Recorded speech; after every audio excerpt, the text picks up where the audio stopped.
In this video, we're going to explain Gumball from beginning to end. Gumball is a series of 6 seasons starting in 2011, ending in 2019 with a total of 240 episodes.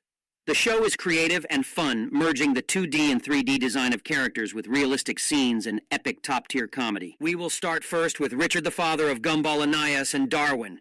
He is a giant, silly rabbit who spends all day watching TV and eating. And if he got a job by chance, the world would literally end Nicole. His wife is a workaholic with a strong and tough personality who does not hesitate to use some violence sometimes, which makes her and Anais the most rational characters. The story begins with Richard 42 years ago, when he was still a little rabbit abandoned by his father. His grandmother Jojo protected him by saying his dad went to fetch the milk and he was too innocent, so he believed her. However, not having parents was not a bad thing since his dad was bad to him.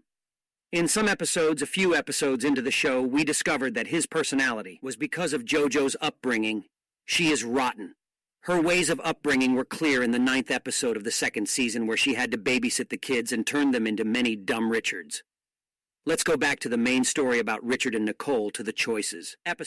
This episode is about little Nicole and her choosing their future husband again. The episode starts with a family scene where Nicole was serving dinner until suddenly the house gets destroyed and she starts to wonder what she's been doing wrong. So we go back in time to the first meeting of Richard and Nicole. Nicole was going to a karate competition with her severe and needy parents. They once brought her a suit with a Dr. Nicole tag on it. On the way, their car breaks down, so she ran until she met Richard, who was stuck inside of a tree. He was watching the squirrels. Luckily, Nicole came to the rescue. Richard asked her how important the competition is and what it meant to her.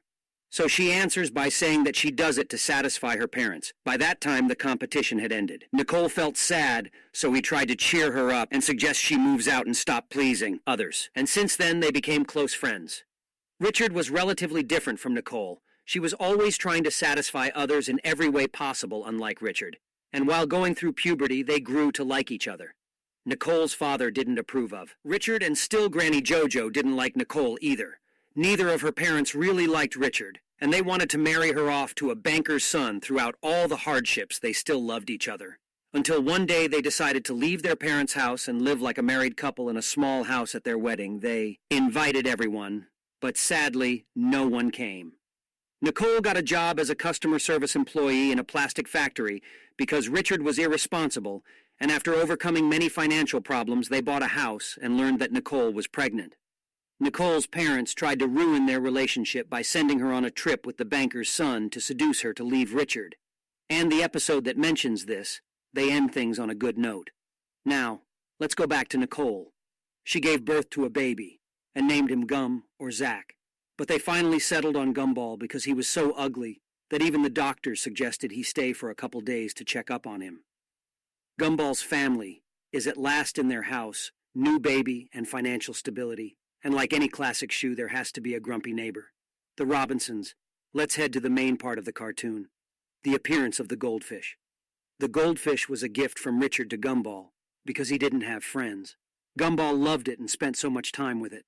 But unfortunately, the fish ended up flushed down the toilet. After many attempts for saving it, the fish died. Richard then decides to get him another one, so he went to the pet store, but he ended up buying a fish from a red van, and the owner of the red van told him that this was not a regular fish, so he has to take good care of it. But Richard didn't care and gave to Gumball, not knowing that the fish was able to speak one day. And while taking a family picture, the fish spoke, and because of the shock the fish fell down the toilet, everybody thought that Darwin would never come back. But this little orange pet was so smart and refused to die. Hey, I'm on my way. I've got my lungs and that's a start, and he somehow went back home while growing up fast through the journey to the Wattersons, so Darwin Watterson becomes the new member of this family. Darwin joins the school as Gumball's brother and friend after a while. Anais, the pink little rabbit, joined their family. She was the evil genius that tortured them at the beginning, and because she was smart, she skipped some grades and joined her brothers until here we are done with the Wattersons. So let's check on the other characters of the school. Lucy Simeon, the principal, Brown Gary Penny, and Banana Joe the cartoon might seem successive and chronological, but it's hard to follow the story because the episodes are messy. But in the 12th episode of the 3rd season, named The Void, something that will change the cartoon's events and ending will be discovered. The evil who will appear is Rob Aside, character that was thrown into the void. Gumball, Darwin, and Mr. Smooth discover a glitch in reality in some characters and some hidden places. One of the characters was Molly, whom they tried looking for in the reality incision that leads to the void. We also see all the useless things and older versions of Rob there after a few episodes. Rob came back in the Nobody episode. And here we discover how he escaped the void when Darwin and Gumball went there, but he had some side effects that slightly changed his looks. He also discovered that he was useless and living in Gumball's basement.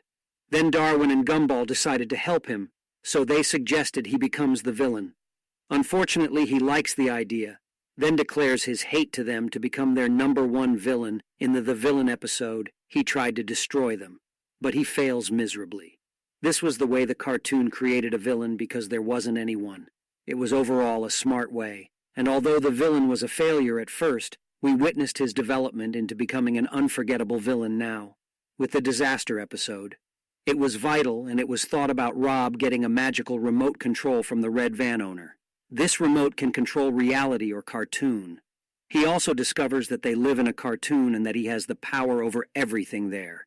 So he decides to destroy Gumball's life after a fight. But Gumball was able to send him to the void to be continued in the Return episode of the 5th season. This is where Gumball teleported to the past to fix his mistakes and fight Rob again. But this time, he also went to the void to save Rob they made up. And at last Rob fixed everything, destroyed the remote control, and went back to being unknown and silly. The funny thing is that the characters discovered that they're in a cartoon aired on TV, The Oracle. In this episode, we discovered that Banana Joe's mom, Barbara, was an oracle, and that she was able to draw the future. Gumball noticed that in one picture of the past and events he never lived, that he was naked in the middle of a disaster surrounded by a ton of people. This happened in the last episode where a picture gets drawn and leaves an unrevealed secret. Then we get to the future episode of the 6th season, where Rob felt the power of Banana Barbara, decided to kidnap her and make her draw the future. But with every attempt he fails, even though she informed him that there is no future, at least for the time being. But at that moment, Gumball and Darwin arrived to rescue her and had an epic battle with Rob. They also discovered that the banana was not only able to predict the future, but also decided Rob took that opportunity to fight Gumball and Darwin, but he was defeated in the end, and they erased him from reality. In the last scene, they asked her to draw him funnily as a punishment. They then left him and wished to meet him in the future, which meant that he would come back. And this is what we'll see foreign to put an end to this creative piece of work with the Inquisition episode, when a real character was introduced. The evil Inquisition arrived to create a new system and change Elmore's school into a better place. And with his machine, he tried to transform the characters into humans with flesh and bones. But fortunately, he failed because Gumball and Darwin ruined his evil plans. You know, ruining things is what they're good at. They then turn everyone back into their normal state, and then take off the Inquisition's clothing to reveal that it was Rob the whole time. Rob tried to explain that turning them into humans was the only way that he could save them, and that the cartoon characters must get an upgrade, or the cartoon would no longer continue being aired. But no one understood what he said on the same day that night. The void started devouring the world, and it ends. Oh no, the ending didn't explain a lot, but the drawing that Barbara drew was the one of what would happen after that scene, and we will not discover what that is until the next movie is released. That's what we got about the amazing world of Gumball. If we missed anything, please let us know in the comments down below.